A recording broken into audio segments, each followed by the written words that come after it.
Huwag mo isipin. At saka alam mo, bagamat makati talaga yung katawan ko, may mga butlik-butlik, pati leeg ko, iniisip ko na lang, di ba parang daw to, sakit daw to ng mga allergy ng mga mayayaman. Mayaman. Ibig sabihin, mayaman na ako. Naman tayo mayaman, mahal eh. Mayabang, katitipid natin. Tignan mo yung tsura mo. Sige, anong gusto mo, ha? Kiss. Ikaw talaga. Ayan.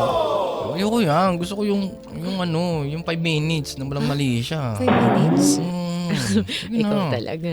Sige na. Nakaano lang kaninang umaga. Ngayon na lang. Siyempre, alam mo naman na sa honeymoon stage tayo. Sige na nga.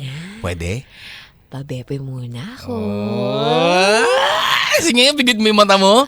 Sige nga, tumalikod ka. Sadali. Talikod ka na. Nangangati kasi ako Tamo, yan na pala yung nangangati ka na eh. Kating-kati na ako. Yan naman pala eh. Di saktong-sakto. Ang kati. Di ba? Kati, anong gagawin mo sa kati ko? Di kakamutin ko yung kati mo. Hindi yan ang ibig ko sabihin. Ano ba ito? Ikaw ano? talaga? Nangangati na talaga kasi ako Ano nangangati? Ano ibig mo sabihin nangangati? Ay, kala ko ano ba nangangati? May iba pa bang ibig sabihin ng pangangati? Yung buni mo? Makati? Grabe ka naman sa buni. Yung allergy mo? Allergy, pang mayaman. Paano yan? Mali, gusto kong mag-tin.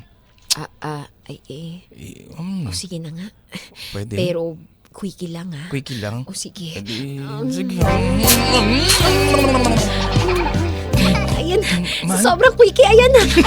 Galit lang! Ay, ayan na. Galit lang. Sige. Mahal, grabe. Ba't ano ito nakakapa ako magaspang? Huwag na yan ang kapain mo. Kung ako sa'yo, ito na lang. Bakit ganito yung singit mo? Malagkit. Uy, grabe ka naman. Grabe ka naman. Singit na siko! Ako ba nagreklamo na maasim ka? Hindi! Mahal kita. Oh. Okay? Kaya, Pag pagsamahan natin. Pag mahal mo ako, sogo mo ako. Ay, ano? Pag mahal mo ako, sogo mo ako. Pwede rin kasi may aircon doon. Sa kaso- murang halaga. Kaso nga, nagtitipid tayo. Oo, dito na lang tayo sa bahay mo Ay, na. boring. Sige na. Bilisan mo na. Sige na, tiisin na natin itong init. Agad nagigitata na tayo.